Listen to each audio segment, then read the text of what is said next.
All right, good afternoon, everyone. What we're going to be going over today is Hurricane Irma's impact and its impact on FIT. We're also, Hasib's going to be going over the probable maximum losses, the modeling results, and also Irma's expected loss modeling results. And then we'll go into what FIT relief efforts are.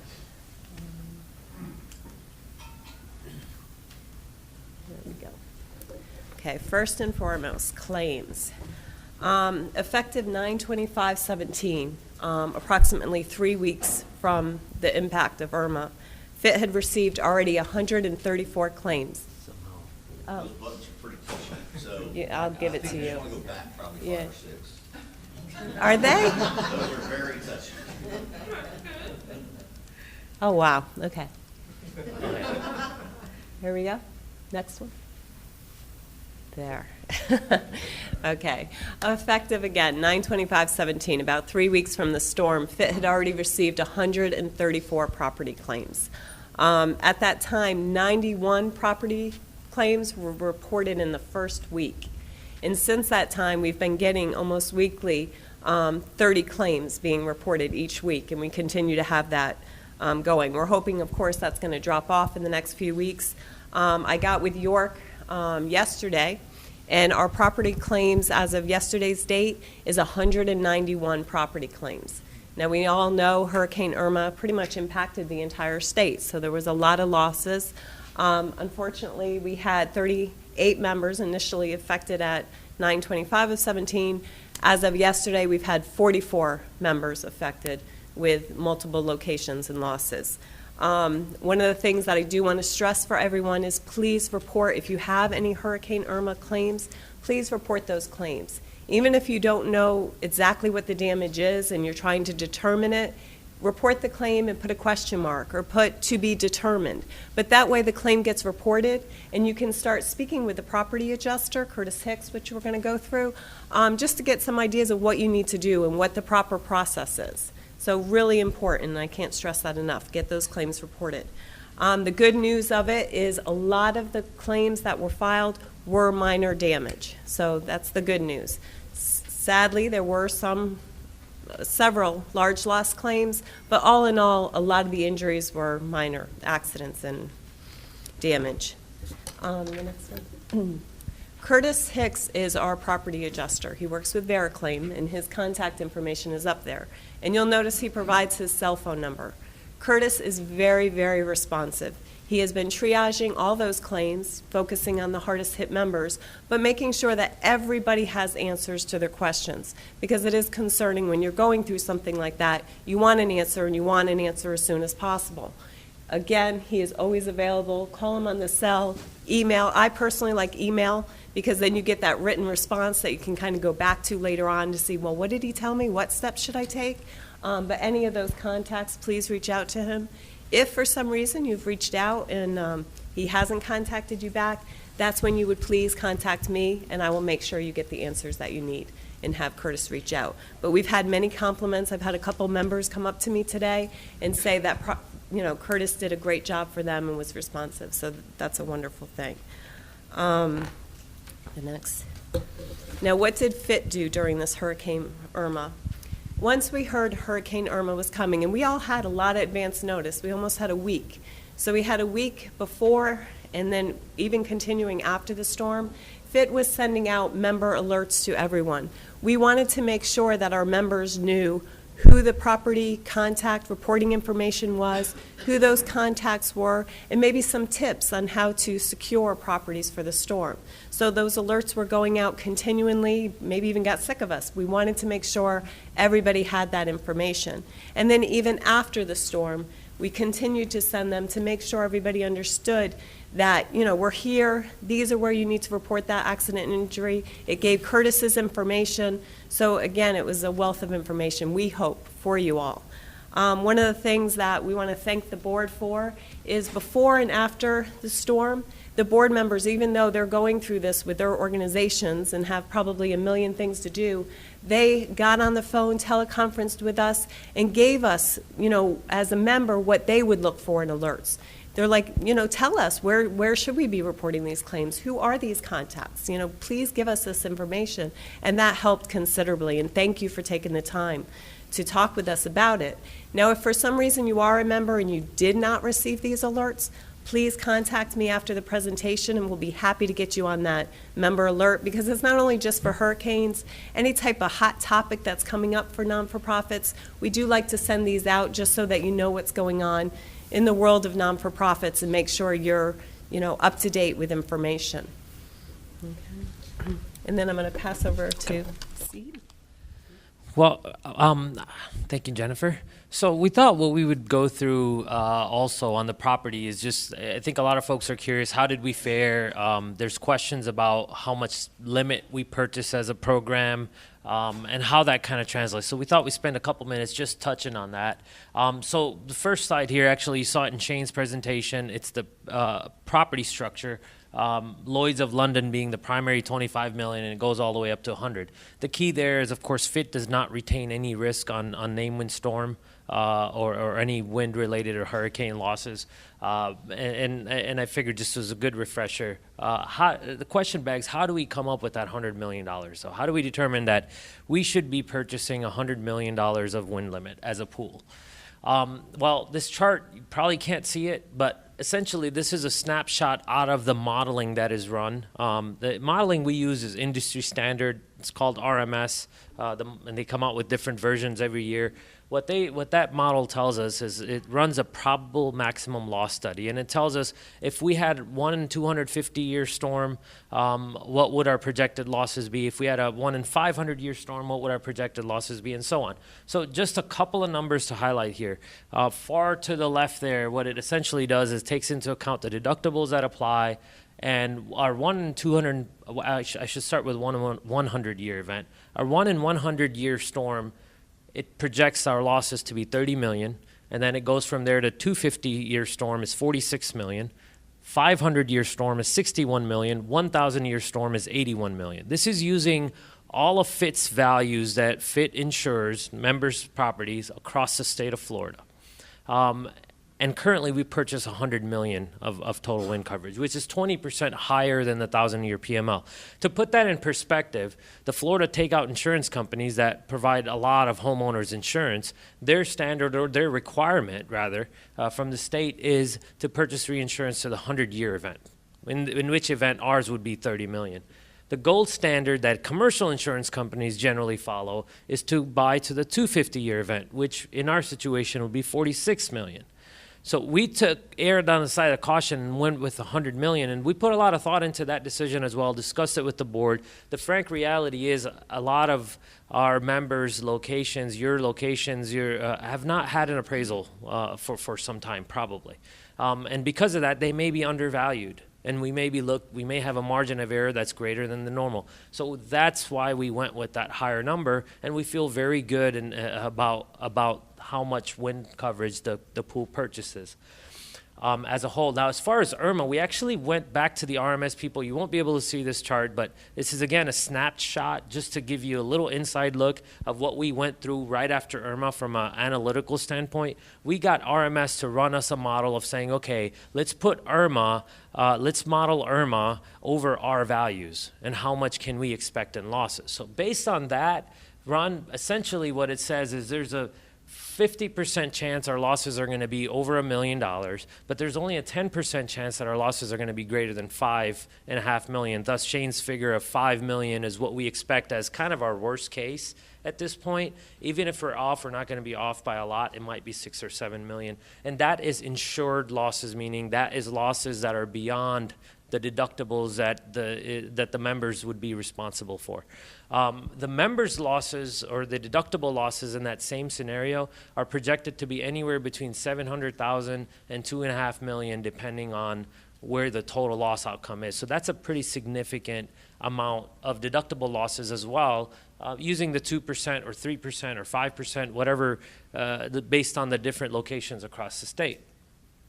So with that, so that's kind of the analytics behind it. So we fared quite well during Irma in terms of the coverage aspect of it. Now, some of the things that kind of came into play here, or will come into play here, which we are quite proud of as FIT, is some of the property coverage enhancements that our form has that we know that the standard insurance market does not offer.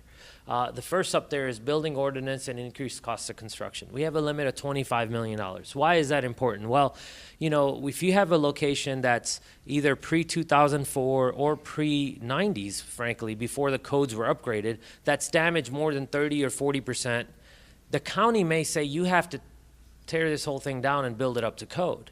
Well, in that event, the commercial insurance market generally only offers 25% of loss coverage and is generally sublimited to just $500,000 worth of coverage, which can be okay in some situations, but can be woefully inadequate in others. 25% of the total loss is you're still left with 75%.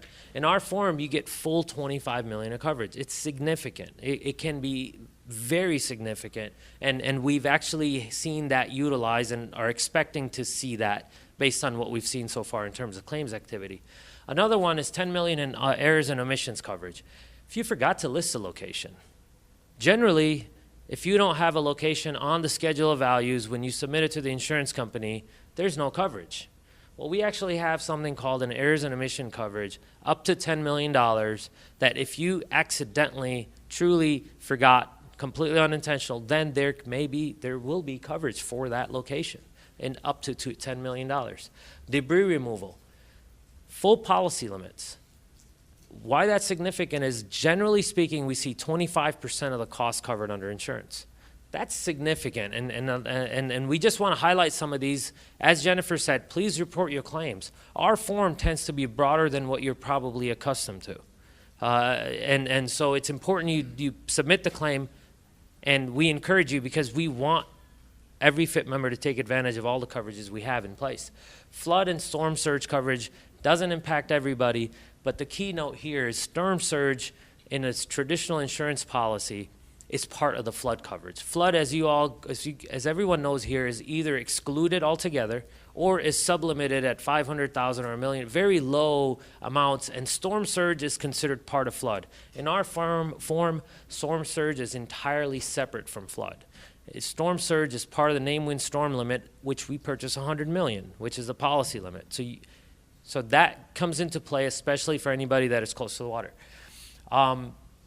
And finally, two more, not ISO-based, so there is no margin clause, co-insurance. Some of these terms may not mean much, but the best way to explain that is if you listed a building that was expected to be worth $1 million, got damaged completely, need to rebuild it, but the replacement cost is $2 million.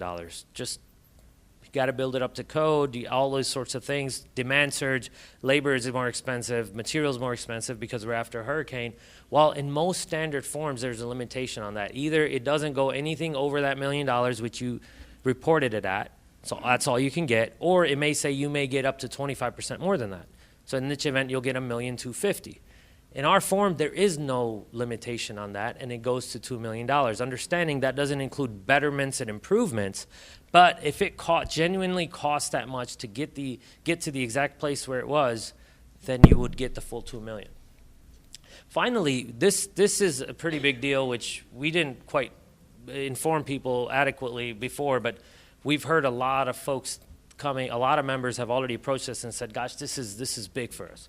Evacuation expense, which is not a property coverage, it's not provided under our property form, but it's provided under our general liability form. We provide evacuation expense limit of $50,000. That is somewhat unique to us. I mean, I think there's a carrier or two that are doing that, but we offer that to every one of the members that purchases general liability coverage from the program. What that means is if you had to evacuate your clients, your employees or whatnot to another location because you were either in a mandatory evac zone or you were in a building you didn't see fit to have those folks in, we encourage you to evacuate and take advantage of this limit. Submit the claim. We would be happy to provide you with coverage. And, you know, there is some benefit to FIT from having this. You guys saw what happened with the 8 senior folks or elderly folks in Hollywood, that senior home. we would rather you evacuate than have that situation. Let's just put it that way. So, and we want to encourage you to do that, and the way we do that is offer you coverage, or at least some support in that respect. No, this is you're subject to your general liability deductible. So whatever that may be in your situation, which we have varying deductibles on that, depending on the member. What is that? Is it 5,000? Okay, it's actually, Peter just corrected me. It's actually 5,000 deductible. This specific coverage has a specific deductible that applies, and it's 5,000 for every member. With that said, our next step was, okay, we have all of these insurance. We figured out the analytics. One of the things that, as Jennifer mentioned, we were in good communication with the FIT board. We thought about what can we actually do that's beyond insurance to help our members. In that modeling, we recognize that there's a lot of deductible monies that the membership will be responsible for, and it's hard to come around that money. You can't just come up with $200,000 in a heartbeat. It's difficult. So some of the things we discussed was, hey, do we go and see if we can't do a relief effort where we help our members purchase generators for the next event? Maybe we build a network, a relocation network. Maybe we do invest, or FIT can provide some support by investing in grant writing workshops to get some grants. We looked at all of those, set up fundraising efforts, and finally obtain a FEMA lobbyist. Frankly, it was difficult when we said, okay, if we were to just give out $1,000 grants or something, yes, is it a nice thing to do? Of course it is, but how far does it really go? And that was some of the conversation. So a lot of these, we kind of said, maybe not. But the FEMA lobbyist route really stood out to us, because in our research, when we went down this road, what we recognized was there is a division of nonprofit within FEMA. And to Shane's point, it's kind of vague. We couldn't really figure it out. We tried to do it on our own. But in that research, we discovered that FEMA does offer quite a bit of assistance if it's taken advantage of or approached in the right fashion. It could be very valuable for our members. We ran across a gentleman who I'm getting ready to introduce here, Tony Ettore, for Disaster Strategies and Ideas Group, essentially a FEMA lobbyist, for lack of a better way of explaining that. We said, the best way we can probably give back is by perhaps working out something with Tony and his firm that he can step in and give us more of a favorable deal, if you will, for our members to help obtain that reimbursement from FEMA.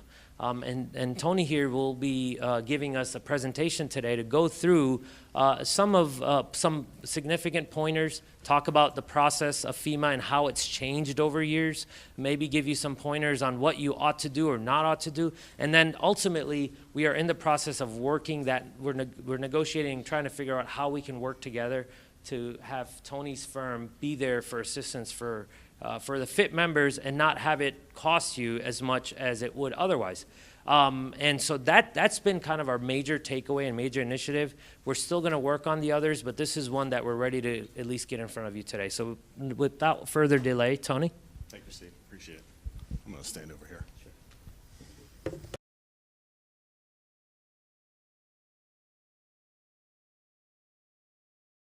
Hello, everyone. Thank you very much for having me here today. And you guys have some amazing coverages here. I've never seen some of these coverages. Coverages for evacuation costs, coverages for debris, very unusual. FEMA will also help you cover those costs. Let's get started. All right.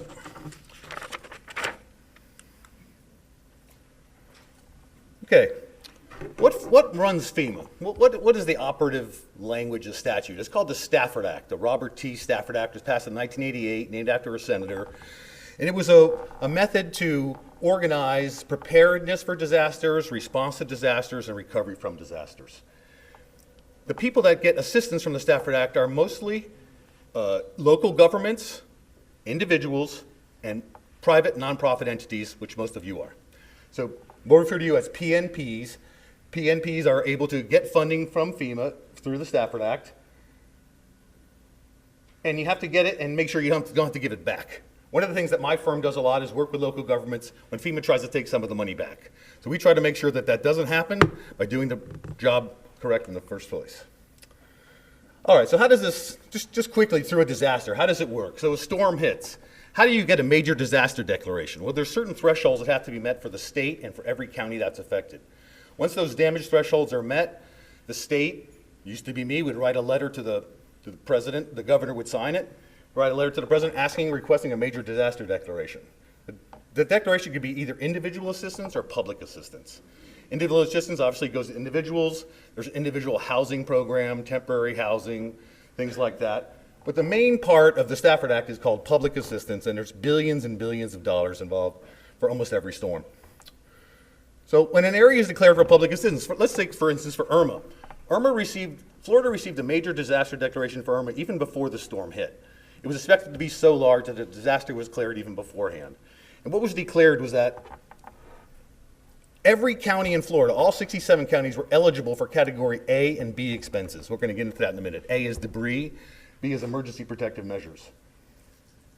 When you're in a county that's eligible for public assistance, that means that the federal government will pay 75% of the costs that you incurred. You will have to pay 25%. If you were a local government, you would pay 12.5%, and the state would pay 12.5%. But the state doesn't have that statute for PNPs, and so you're responsible for the entire 25%.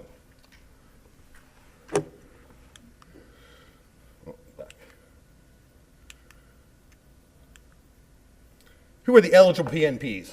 So there's two classes of PNPs. One is critical and essential. This is going to be medical facilities, utilities like electric co-ops, non-for-profit hospitals, emergency services. But most of the PNPs are essential but non-critical. But essential and non-critical PNPs can get the same level of FEMA reimbursement as critical and essential PNPs. There are some differences, however. A non-critical but essential PNP must be open to the public. And that means that you can't be limited to certain groups, like it can't be a condo association, there can't be any gates, and the fees have to be nominal or non-existent. And that would qualify you for being open to the public. Also for PNPs, whereas a local government can just go ahead and apply for these grants, PNPs have to make a request to the SBA for a loan first before they get that assistance. Category A and B is called emergency work. You don't have to apply to the SBA, but for categories C through G, which we're going to go over in a minute, you do have to apply to the SBA for a loan. Our experience in Florida, I've been in this firm for 6 years. Before that, I was general counsel for DEM, and you'll see a lot of people that I work with have been at DEM forever. You guys are mostly denied for these loans. You're mostly denied, but it's a step that you have to take in order to be qualified to receive assistance in categories C through G. What are these PNPs? There's a laundry list. It's very long, but there's some examples. Community centers, museums, libraries, art services, child care, senior citizen centers, alcohol and drug treatment, food assistance programs, homeless shelters, zoos. The list is very long. The eligibility questions can be somewhat confusing sometimes, as I pointed out here. If you're a PNP and you own 6 buildings, which of those buildings are actually eligible for assistance? Sometimes, do you rent your building? How much of the space of the building are you in is actually devoted to a PNP? These are some critical decisions that have to be made along the way as to whether or not you or that facility will be eligible. And so just some examples of ineligible facilities. Job training is usually always out. If you have to do a job training, you're not going to be an eligible PNP. Religious activities, athletic, cemeteries, things like that. Okay, what are these categories I'm talking about? I was amazing that you have debris coverage for your members.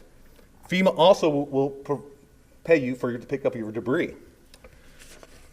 Normally it's 75%, but just this past week, it was announced that FEMA will pay 90% of all your debris costs for the first 30 days of the disaster. And as you'll see in the next slide, they're going to pay 100% of your emergency protective measures. This is basically free money. It really makes no sense for you not to pursue this money. When I first got here, I was talking to somebody. She said, I don't really know whether it's going to be worth our time to make these claims. It will be. As long as you have more than $3,100 of damages in any category, you can apply for FEMA assistance. So, I wasn't familiar with Hasib's presentation before I got in here, but on debris, whatever's not covered, you could probably get from FEMA. And most of your facilities, I don't know most about your members and what your facilities look like, but most of you probably had some debris from the storm. And someone had to pick it up. And even if it was your staff's time in picking up that debris is reimbursable by FEMA. Category B. This is 100% from the date of the incident, September 4th through October 4th, which is yesterday. So 100% of the costs that you incurred in emergency protective measures, that means taking preparations for the storm, evacuating people, taking care of evacuees, whatever you had to do to prepare and respond to the storm is going to be reimbursed at 100% by FEMA for Irma. Normally it's 75%. Everyone in this room should take advantage of this. You will have to pay none of those costs. As you'll see down the road, even if you hired a firm like us, you wouldn't pay us either. FEMA's going to pay 100% of that cost too. This is just money that's laying on the table. Another category is E. Obviously, this is an insurance presentation. There's a lot of insurance. Your buildings are likely insured. But if they're not, you could also recover from FEMA for the damages that you incurred. And some of the other categories, I said, is category A through G. Well, C is roads, D is water control structures, F is utilities, G is parks and recreation. It's unlikely that these types of entities will have these types of damages, but you could. There could be some Gs and there could be some roads. You never know, it's possible. But as I said before, if you want to apply for assistance in these categories, you will have to apply for an SBA loan first. All right, what is this process that has to be followed? This is the old process that was simple. Yeah. It's a very convoluted process, which starts out by examining your damages, obtaining a declaration, going to an applicant briefing, requesting public assistance, attending a kickoff meeting, having your projects written, reviewing your projects, having them re-reviewed, then getting funding, then having closeout, and having to audit your project all over. It can take years. I mean, my firm from 2011 to 2015, we were working on closeouts from 04 and 05. I mean, FEMA has a requirement to close projects, to close disasters in 8 years. It doesn't always happen. 8 years. I'm telling you, we worked on some Charlie projects through 2012 or 2013. It takes a long time. But this is the older, simpler process. This year, for Hurricane Irma, FEMA and the state of Florida have adopted an entirely new process. For every hurricane from Andrew to Matthew, the state would send out staff as after a hurricane and assist the applicants in writing their projects and moving the project through the system. That's not happening anymore. The state is not sending out any people. The process is going to be driven by FEMA. Each of you will have to work with your FEMA representatives to create your projects and move your projects through. The state is going to be assisting, but mostly at a distance. The process could be much more convoluted, especially when we look at some of these. There's going to be 4 or 5 slides here that are going to go over the new process. We're not going to talk about it much. This is what you're going to be in for now. This is the simplified process.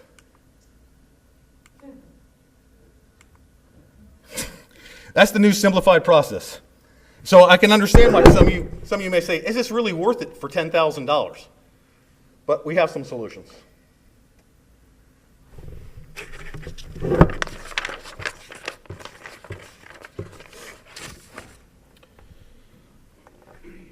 Now, as you can see, going through the process is going to take a lot of time, a lot of focus, and it'll take a lot of your staff time. I'm sure your staff has other things to do. This is probably not their primary job. It is our primary job. But what are those things you might have to do? So just some examples of just breaking down that chart a little bit. Initial damage assessment. What were your damages? You'll have to attend an applicant briefing. Then after you attend an applicant briefing, you have to submit your request for public assistance within 30 days of that briefing. Do not miss that deadline. You will not get approved. Very rarely do they grant waivers for that. Then you have to attend a kickoff meeting, be specifically for you with FEMA and the state representatives. Then your projects have to be formulated. Then the projects have to be reviewed, and then you have to do the work, whatever it was. If it's A or B, the work's done. But otherwise, if it's an E or a C, then you have to do the work, and then you have to document the work and provide all the documents. Then it finally has to be closed out. It's a process. Luckily, about 2007 or 2008, FEMA included in the Stafford Act something called direct administrative costs. Now, direct administrative costs allow for the reimbursement of time spent working on project-specific tasks. So whether it's a consultant like my company or your individual employees, you can receive reimbursement for the time spent working on project-specific tasks. It can't be your general job. It has to be, you have to be able to just sort of drill it down into this is exactly what you're doing, this is how it affected the project. For debris and emergency protective measures, it would be quite easy to do that. And all your staff time that was spent in preparing for Irma could be recovered as direct administrative costs. And because of the pronouncement by the president that it's 100%, you get all of that time back. This is free money. As I said, you could also hire a firm like us, and all of our costs would also be reimbursable. 100% for the first 30 days, that's now over, but moving forward, it would be 75%. So you would be responsible for 25% of the cost of a firm like mine, or there are numerous other firms to do this work for you. And honestly, most counties and most big cities in Florida now have consultants like us. The job is daunting, it's time-consuming, confusing, and fraught with danger. And you make a mistake sometime, it can cost tens of thousands or millions of dollars. And it also is never ending. So it's nice to have, say, okay, here, you take this boiling pot of ugliness and you deal with it. And that's what we do. We deal with that boiling pot of ugliness so you don't have to worry about it. How do you get that money back? It's added to the projects. So let's say you had a debris project and your staff you had $10,000 in debris removal, and your staff spent $5,000, and maybe you had a consultant. Those costs will just be added to the project, and when FEMA provides you your funds for that project, you will get your money back. It's not some long, drawn-out process. Like I said, 100% for Category B, and I know most of you probably had some preparation to do for Irma.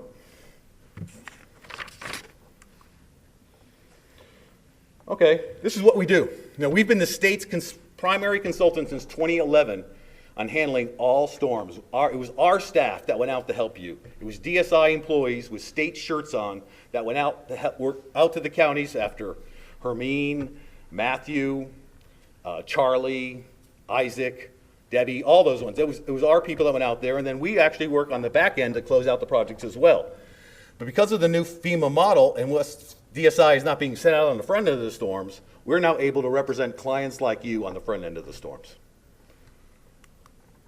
And we know this. I was the general counsel there. The founder of the company was the former director, Joe Myers, who was brought to Florida after Andrew. And our recovery manager is Kevin Atkinson. He was a former state public assistance officer. He's probably the most knowledgeable public assistance guy in the United States. We've had some preliminary discussions with the SEEB and the board about some sort of a global solution. One thing, in order for these DAC costs to be reimbursable, if it was for a consultant, we'd have to have a direct contractual relationship with you.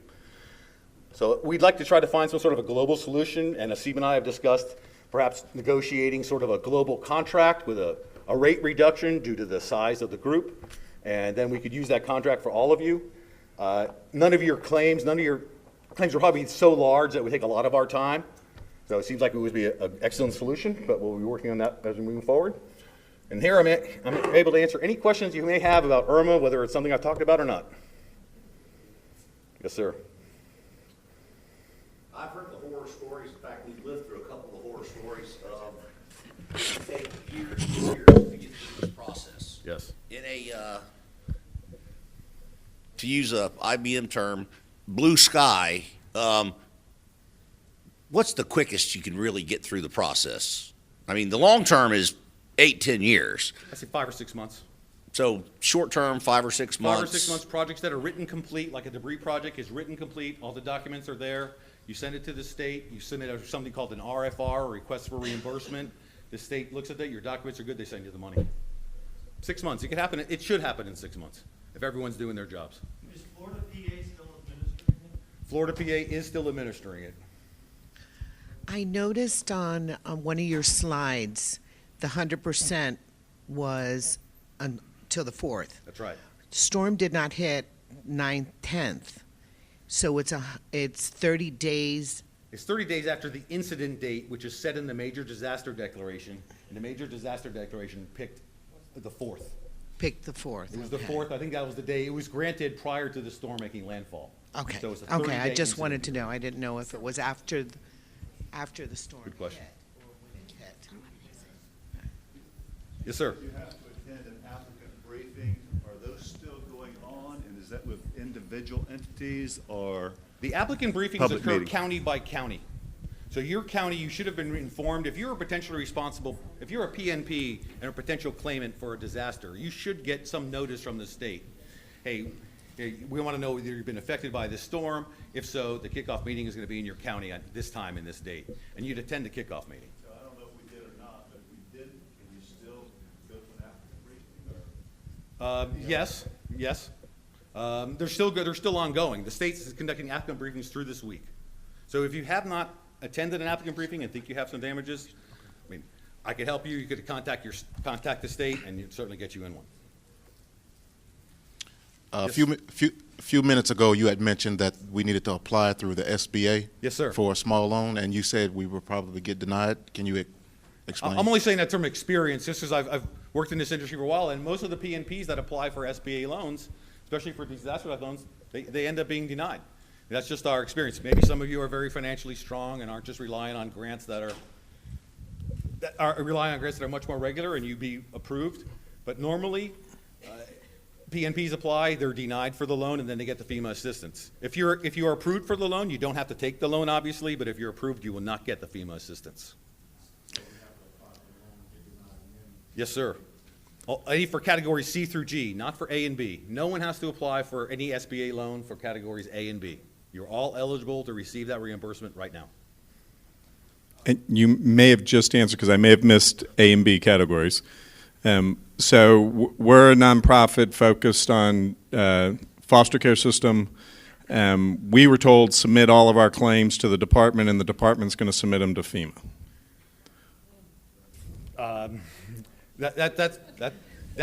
That's possible. You know, this new model is interesting. Everyone's sort of adjusting to the new model. It's not really clear how that's working. Like, that is what the state is saying, and that should happen. Yes, sir. Is there a deadline by which you have to initiate this process in order to seek reimbursement for expenses during that 30-day period? The one hard deadline is the request for public assistance. The RPA must be submitted within 30 days of your kickoff meeting. Now, if you haven't been informed of the kickoff meeting, that puts some wrinkles in it. And no? That's disturbing. If you have facilities in more than one county, you need to do county by county, even if your emergency prep is at your central office. I mean, how does that work when you serve a region rather than a single? If you had damages in different counties, you will need to attend the different kickoff meetings. Oh, I love my life. Thanks, Lorraine. Thanks. Yes, ma'am. So who would have reached out to us about the kickoff meeting? Would that be, because It should be an applicant briefing. It would be the state. It would be the state recovery arm. I mean, I would think that they would have, if you had submitted a claim in the past, you would be in the system. If you had not submitted a claim in the past, you wouldn't be in the system, and you wouldn't have gotten notice. They would do a public notification, right, like local newspaper. You'd think so. There should be. No, I'm just clarifying versus an individual contact with an agency. In my experience, they've never done that unless you have filed a claim in the past. I mean, there should be notices in the newspaper, and there should be notices made public. We attended the applicant meeting online. They provided that, and there's, I believe, a link that you can go on, and they are doing it every hour. They are. This is the first time I've ever seen this. It's never yes. been done online before. So, but we need to submit everything through Florida, PA, and then I think October 10th is the deadline for that. And but I have a question regarding the, we critical PMPs and non-critical PMP, because there's some disclaimers that said that all PMPs will be, covered through this. That not all PNPs? Yeah, if you're eligible or not. Well, if you're an eligible PNP, you will be eligible to obtain the FEMA reimbursement. Now, I don't know your So, specific- but you said something in the beginning about that critical will have a better coverage, but you said that you don't need to be critical, right? That's right. I mean, non-critical PNPs can get the same level of FEMA reimbursement as critical PNPs. Okay. The only difference is that you must be open to the public, and if you want to apply for reimbursement in categories C through G, you have to first apply for an SBA loan. Okay, what do you mean by open to the public? Open to the public means it can't be limited to a certain group. You can't really have anything more than a nominal fee, no gates. It has to be a service or something that's available to the public. And there's many pages written on this, but I'd be happy to consider your individual circumstance. Okay. Yes, sir. Is there any kind of hardening money for FEMA? I know in the past we were able to get money from FEMA to harden a facility or part of the facility. Sure. That's mitigation money. 406 mitigation, that money is available anytime a disaster is declared and public assistance is granted. There's also mitigation funds that come down the road. Now, do you have to have the facility get FEMA money for the facility to get hardening, or you? If you haven't incurred damages, I don't believe you're going to get any mitigation money as a result of the disaster. So you have to have damage I believe so. to that actual building? Probably to a building, or, I mean, if you had a tree that fell, maybe I don't know, what could the damages be? Yeah, I know we've gotten, we have a package sewage treatment plant along Yeah. the facility, and we got to put a retaining wall around it because we had damages during Andrew, and then they built a retaining wall around it. Perfect example. And like shutters or windows? Sure. Or roof, or type of. It has to be in a facility that had damage. That type of damage, in the past, they were coming back to. The mitigation money will not harden a facility that wasn't damaged in that respect. But does it have to be damaged, let's say, you had a fence down, but you want to get shutters for the house? It's possible. Sometimes you can mitigation can involve a different type of hardening. That's better than before. Absolutely, that's allowed. Yes, sir. Many of us have residential facilities, and we don't have generators. Is there any FEMA money that helps to fund generators? I would say that going out to buy a generator now would be difficult on FEMA funds, but if you did it during the storm and when you needed it, you would get that money back.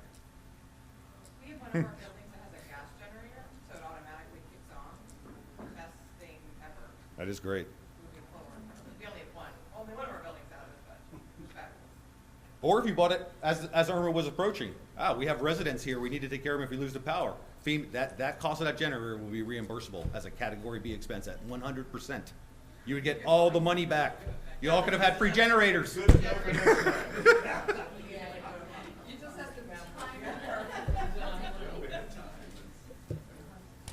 Anything else?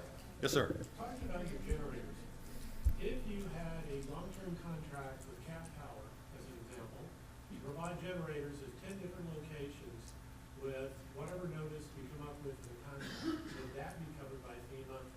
Because if you planned ahead, you may have a contract for 10 years before you use it. And you needed it to But you needed it for a named storm or a FEMA event, would that be covered, and how far back? What would keep that be like covered? people alive in a residential facility or something like that? Whatever. Pick your pick on the rest. Yeah, absolutely. But only the 1 year expense of that? Only the 1 year. Okay. Yes, sir. That would be reimbursable. I'm going to be leaving at the end of the session today, but Adam is our regional manager back there. If you have any, he's going to be here for the evening, so if you have any questions, feel free to bombard him with additional questions. Thank you very much for the opportunity.